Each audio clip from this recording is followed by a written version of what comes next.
Pemirsa, pada peringatan Hari Buruh Internasional 2026, Presiden Prabowo Subianto berjanji akan memperjuangkan keberadaan tempat penitipan anak atau daycare bagi para buruh di kawasan industri. Presiden juga berjanji menyediakan hunian terjangkau yang akan dibangun di dekat kawasan industri, serta mengatur potongan aplikator ojek online kepada mitra pengemudinya dari sebelumnya 20% menjadi 8% saja. Informasi selengkapnya, tunggu apa lagi bersama Kata Oma.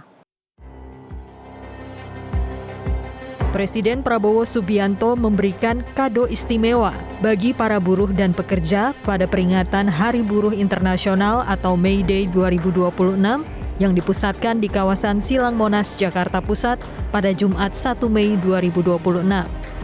Presiden Prabowo mengeluarkan 3 aturan baru berupa keputusan Presiden dan peraturan Presiden yang menjamin kesejahteraan dan perlindungan bagi buruh dan pekerja Indonesia. Aturan baru tersebut diumumkan langsung oleh Presiden Prabowo di hadapan ratusan ribu buruh dan pekerja yang menghadiri puncak acara May Day yang tahun ini mengangkat tema Buruh Sejahtera Indonesia Kuat. 3 kado istimewa dari Prabowo, yakni Keputusan Presiden Nomor 10 Tahun 2026 tentang pembentukan Satuan Tugas Mitigasi Pemutusan Hubungan Kerja dan Kesejahteraan Buruh. Ada juga Peraturan Presiden Nomor 25 Tahun 2026 tentang ratifikasi Konvensi Internasional Labour Organization Nomor 188 untuk memastikan perlindungan dan kesejahteraan bagi awak kapal perikanan.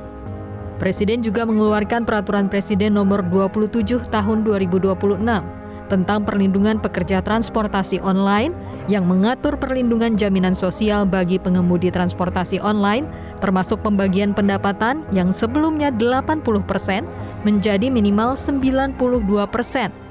Dengan kata lain, potongan aplikator ke mitra pengemudinya hanya 8% saja. Berapa? 10. Kalian minta 10%? Ya. Saya katakan di sini, saya tidak setuju 10%. Harus di bawah 10%.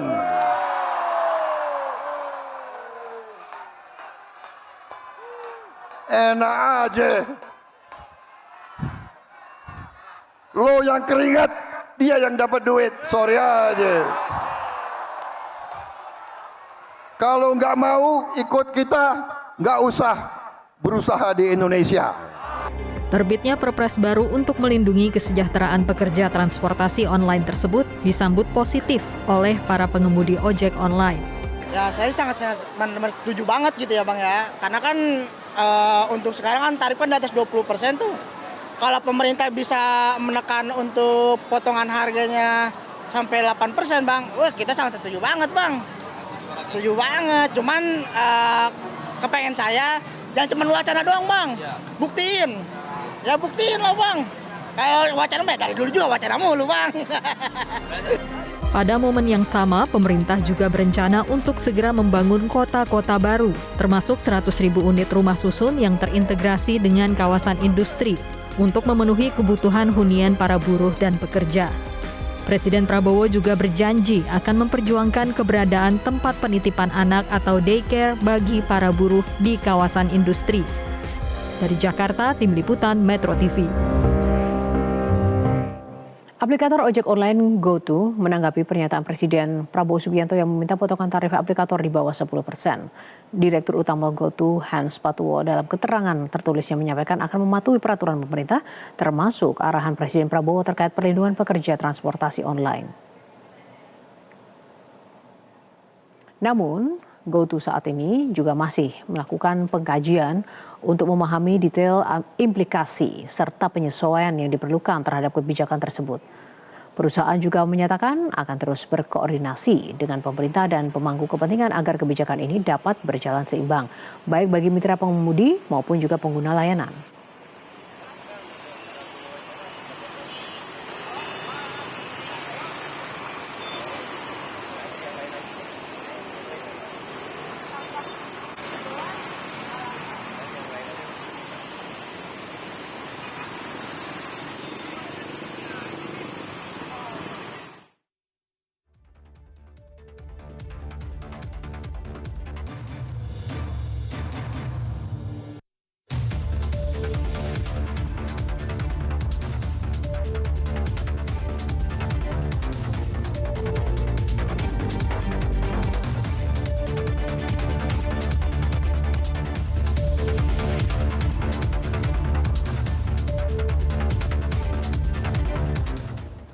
Peraturan Presiden Nomor 27 Tahun 2026 tentang perlindungan bagi pekerja transportasi online diharapkan dapat meningkatkan kesejahteraan pengemudi ojek online sebagai mitra aplikator. Apakah Perpres baru ini bisa mewujudkan asa pengemudi ojol? Untuk membahasnya sudah bergabung bersama kami ada Ketua Umum Masyarakat Transportasi Indonesia, Haris Muhammadun. Pak Haris, selamat sore.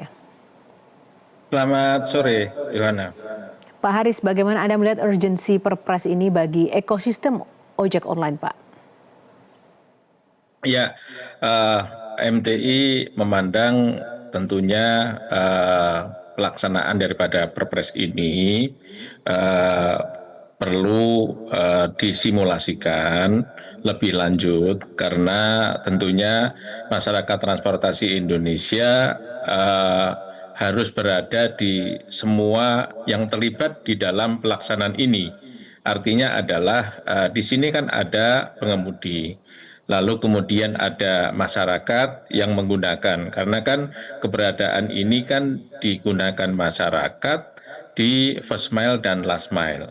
Lalu kemudian juga aplikator itu sendiri. Sehingga pelaksanaan daripada Perpres yang sudah dikeluarkan oleh Bapak Presiden itu tentunya bisa disimulasikan dengan kepentingan dari tiga pihak ini semua bisa terwadai. Karena ini menjadi sangat penting ketika nanti pelaksanaan daripada peraturan Presiden ini kemudian juga menjadikan salah satu pihak, apakah itu masyarakat yang berimplikasi misalnya tarifnya menjadi lebih mahal, lalu kemudian mungkin bagi aplikator yang pada akhirnya dia tidak bisa melakukan penjagaan atau upgrade atau pengembangan daripada aplikasinya itu sendiri, itu kan juga menjadi satu kendala di kemudian hari. Malah justru masyarakat transportasi Indonesia berharap malah pemerintah itu bagaimana punya roadmap atau peta jalan untuk membangun transportasi publik yang terintegrasi. Sehingga ketika itu dijalankan pemerintah malah justru bisa lebih leluasa, dan pemerintah kalau transportasi publik misalnya katakanlah angkutan umum massal yang terintegrasi dari mulai first mile dan last mile-nya malah justru bisa mengintervensi dengan katakanlah subsidi baik itu di perkotaan maupun perdesaan. Nah kalau ini kan nggak bisa nih gitu loh. Jadi tentunya kita mesti ada uji coba katakanlah apa simulasi gitu ya terhadap pelaksanaan daripada Perpres yang sudah dikeluarkan ini. Seperti itu, Yohana. Nah, Pak, apa latar belakang kebijakan ini menurut Anda jika dilihat dari sisi pemerintah? Apakah lebih ke dukungan perlindungan driver ojol semata atau memang optimalisasi pajak atau mungkin ada faktor lain menurut Anda?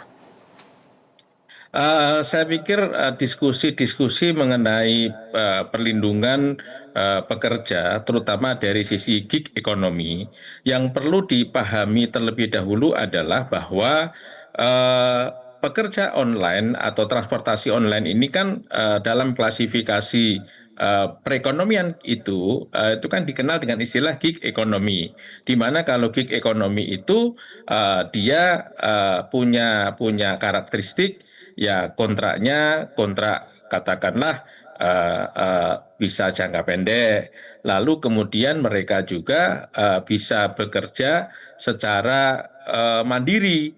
Bahkan ketika mereka tidak pengen kerja pun itu juga bisa, karena kalau di negara-negara lain gig ekonomi atau pekerja online ini atau transportasi online ini kan merupakan pekerjaan sambilan, misalnya pekerja konstruksi, pekerja offshore, dia lagi cuti maka dia melaksanakan pekerjaan digital yang transportasi digital dengan transportasi online ini.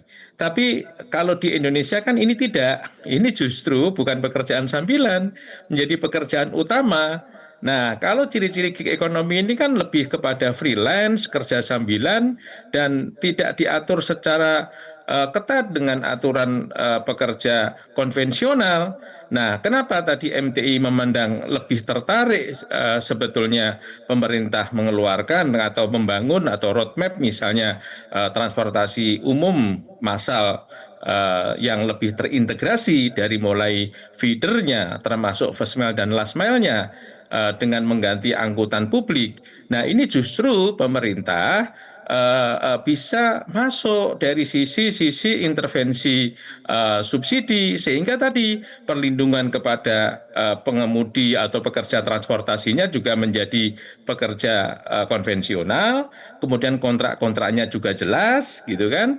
Lalu kemudian dari sisi operator itu dia juga bisa diintervensi dengan subsidi, misalnya buying the service gitu. Kemudian pengemudinya juga sudah pasti aturan-aturannya mengikuti aturan-aturan pekerja konvensional dengan jaminan-jaminan asuransi dan lain-lainnya. Nah, itu sebetulnya kalau kami melihat dari masyarakat transportasi lebih tertarik sebetulnya bagaimana pemerintah itu mewujudkan tadi pembangunan umum atau transformasi pembangunan umum, transportasi umum ya di kota-kota maupun di perdesaan. Yang sudah bagus kan cuma Jakarta saja. Di perdesaan apalagi kemudian di perkotaan selain Jakarta itu kan juga masih belum begitu masif dibangun oleh pemerintah. Jadi mungkin seperti itu, Mbak. Nah, oke, selain memang pada akhirnya tadi kita mengharapkan juga ada peningkatan dari pembangunan infrastruktur transportasi secara umum di kawasan manapun, daerah maupun kota. Nah, terkait dengan ojek online ini kan bagian dari perkembangan teknologi. Selain kebijakan ini juga menguntungkan untuk drivernya. Lalu bagaimana menurut Anda dampak bagi perusahaan platform ataupun konsumen sendiri? Ya, itu yang kami tadi khawatirkan. Makanya pelaksanaan daripada Perpres ini perlu disimulasikan dalam satu kota misalnya. Potensinya, Kemudian Bapak, menurut Anda secara konkret potensinya seperti apa? Potensi dampak yang bisa ditimbulkan. Potensi dampak yang bisa ditimbulkan. Nah, justru itu jangan sampai menimbulkan potensi dampak dari sisi kenaikan ongkos transportasi untuk masyarakat gitu loh. Kan ongkos transportasi masyarakat ini kan berdasarkan survei sebetulnya kan sudah 16 sampai dengan 24% dari penghasilan mereka. Nah, ini kan juga menggerus tingkat kesejahteraan mereka. Sementara standar World Bank itu ongkos transportasi yang normal itu nggak boleh lebih dari 10% gitu kan. Nah, ini yang juga mesti menjadi concern-nya MTI agar supaya coba dilakukan simulasi, kemudian dicari dampak-dampak supaya potensi meningkatkan ongkos transportasi masyarakat per hari yang sudah kisarannya 16 sampai dengan 24% ini tidak menjadi terdampak gitu, Mbak Yohana. Nah, Pak, lalu kemudian selanjutnya seberapa siap infrastruktur regulasi dan pengawasan untuk memastikan aturan ini bisa berjalan efektif, spesifik terkait dengan Perpres yang sudah diteken oleh Presiden Prabowo? Ya, kami berharap nanti implementasi daripada aturan ini, apakah nanti dari Kementerian Tenaga Kerja, Kementerian Perhubungan, Kementerian Komdiji, termasuk juga aplikatornya sendiri, ini bisa melakukan implementasi ini dengan baik dan tadi.